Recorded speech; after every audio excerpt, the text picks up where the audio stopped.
Assalamualaikum warahmatullahi wabarakatuh. Gimana kabarnya anak-anak?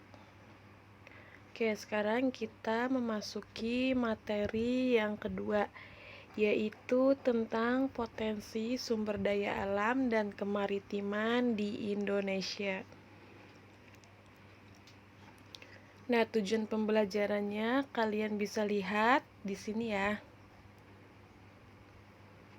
Nah, di sini ada peta konsep potensi sumber daya alam kemaritiman Indonesia dapat dibagi menjadi dua aspek. Yang pertama, ada potensi sumber daya alam, dan yang kedua, ada potensi kemaritiman. Potensi sumber daya alam dapat dibagi menjadi 2 poin juga. Yang pertama, ada potensi sumber daya hutan, dan yang kedua, ada potensi sumber daya tambang. Nah, potensi sumber daya tambang memiliki 5 jenis. Yang pertama, minyak bumi dan gas. Yang kedua, batu bara. Yang ketiga, bauksit. Yang keempat, pasir besi. Dan yang kelima, emas. Nah, sementara untuk potensi kemaritiman memiliki 3 jenis. Yang pertama, ada perikanan. Yang kedua, ada hutan mangrove. Dan yang ketiga, ada terumbu karang. Nah, di sini peta konsep potensi sumber daya alam kemaritiman Indonesia. Oke, selanjutnya. Potensi sumber daya alam dan kemaritiman Indonesia. Nah, Indonesia dikenal sebagai negara maritim dengan potensi kekayaan maritim yang sangat besar. Sebagian besar wilayah Indonesia merupakan lautan, sehingga selain kekayaan sumber daya alam di darat, juga tidak kalah besarnya dengan kekayaan di laut. Oke. Nah, kalian sudah tahu apa yang dimaksud dengan sumber daya alam? Di sini Ibu akan menjelaskan pengertian sumber daya alam. Sumber daya alam adalah semua bahan yang ditemukan manusia dalam alam yang dapat dipakai untuk kepentingan hidupnya. Nah, sumber daya alam dapat dibagi menjadi dua, yaitu sumber daya alam yang dapat diperbaharui dan sumber daya alam yang tidak dapat diperbaharui. Apa sih contoh dari sumber daya alam yang dapat diperbaharui? Contohnya yaitu manusia, hewan, dan tumbuhan. Sementara untuk sumber daya alam yang tidak dapat diperbaharui yaitu contohnya barang tambang seperti minyak bumi dan batu bara. Oke, nah di sini ada potensi sumber daya hutan. Coba kalian perhatikan gambar hutan di bawah ini. Hutan Indonesia memiliki potensi yang sangat besar, yaitu mencapai 99,6 juta hektar atau 52,3% dari luas wilayah Indonesia. Nah, ini menurut Kementerian Perhutanan pada tahun 2011.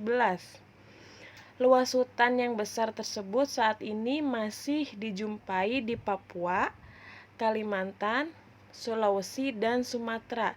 Sementara untuk di daerah Jawa, luas hutan telah mengalami banyak penurunan karena terjadi alih fungsi lahan untuk pertanian dan permukiman penduduk. Nah, untuk di daerah Jawa, luas hutan mengalami penurunan ya, karena dialih fungsikan lahan untuk pertanian dan permukiman penduduk. Yang berikutnya, di sini ada jenis-jenis kayu dan sebarannya. Oke, yang pertama ada kayu keruing, meranti, agatis. Nah, kayu ini dihasilkan terutama di daerah Papua, Sulawesi, dan Kalimantan. Yang berikutnya yaitu ada kayu jati. Kayu jati ini dihasilkan di Jawa Tengah.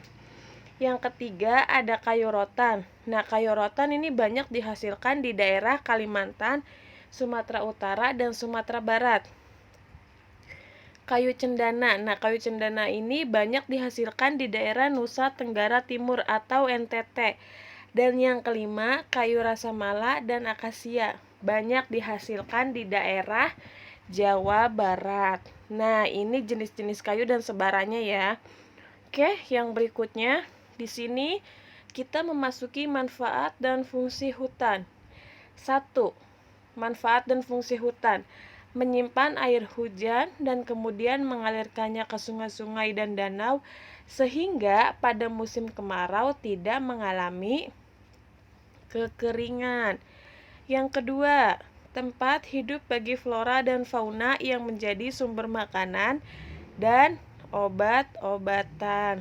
Yang ketiga, mencegah terjadinya erosi atau pengikisan karena air hujan tidak langsung jatuh ke tanah dan mengikis ke tanah-tanah yang subur.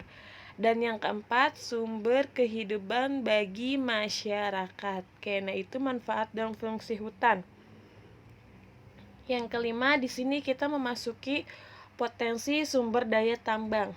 Nah, potensi sumber daya tambang di sini ada minyak bumi dan gas, batu bara, bauksit, pasir besi, dan emas. Oke, yang berikutnya, nah di sini kita memasuki potensi kemaritiman di Indonesia. Nah, yang pertama ada perikanan, yang kedua hutan mangrove, dan yang ketiga ada terumbu karang.